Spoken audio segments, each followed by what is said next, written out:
ইসলামী প্রজাতন্ত্রের পতন কিংবা পরমাণু কর্মসূচি বিলীন করে দেয়া যে লক্ষ্য নিয়ে ইরানে হামলা শুরু করেছিল যুক্তরাষ্ট্র ইসরায়েল তা পাল্টে গেছে পরিবর্তিত পরিস্থিতিতে। হরমুজ প্রণালীর নিয়ন্ত্রণই এখন ওয়াশিংটন তেহরানের মূল বিরোধের জায়গা। যুদ্ধের প্রথম মাসে অর্থাৎ ২৮ ফেব্রুয়ারি থেকে অপ্রত্যাশিতভাবে একটি সুবিধাজনক অবস্থানে চলে যায় ইরান। হরমুজ প্রণালীর ওপর নিজেদের নিয়ন্ত্রণ প্রতিষ্ঠা করে।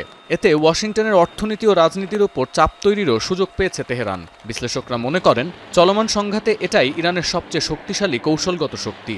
এরপর সমঝোতা স্মারকেও হরমুজের নিয়ন্ত্রণ নিয়ে অস্পষ্টতা থাকায় এই যুদ্ধ দীর্ঘায়িতই হচ্ছে। প্রশ্ন ওঠে, ইরান বা যুক্তরাষ্ট্র কি দীর্ঘদিন ধরে এই সংঘাত চালিয়ে যেতে পারবে?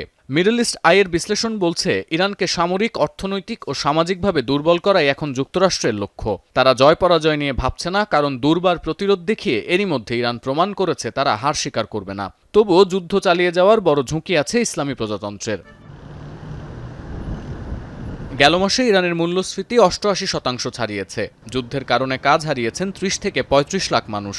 দ্রব্যমূল্যের চড়া ঊর্ধ্বগতি আর অর্থনৈতিক বিপর্যয়ে যে কোনো সময় আবারও মাথাচাড়া দিতে পারে সরকার বিরোধী বিক্ষোভ, এমন আশঙ্কা ইরান ভিত্তিক গণমাধ্যমের। আর বাণিজ্যিক জাহাজে হামলার বিপরীতে ইরানের সামরিক বাণিজ্যিক অবকাঠামো আর বিদ্যুৎ কেন্দ্র গুঁড়িয়ে দেওয়ার যে প্রবণতা শুরু করেছেন ট্রাম্প, সেটাও ইরানি প্রশাসনের জন্য সুখকর নয়।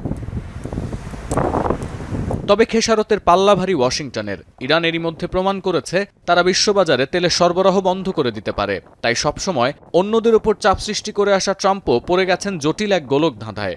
আবার ওয়াশিংটনের সামরিক কর্মকর্তাদের মতে এমন দীর্ঘমেয়াদী যুদ্ধ চালিয়ে যাওয়ার মতো পর্যাপ্ত আকাশ প্রতিরক্ষা আর দূরপাল্লার অস্ত্র নেই যুক্তরাষ্ট্রের। এর মধ্যে ট্রাম্পের জন্য আরও বড় সংকট হয়ে আসছে যুক্তরাষ্ট্রের আগাম নির্বাচন। পণ্যের দাম ও মূল্যস্ফীতির কারণে ইরান যুদ্ধ নিয়ে হতাশ মার্কিনিরা। রিপাবলিকান শিবিরেও কমেছে ইরান যুদ্ধের প্রতি সমর্থন।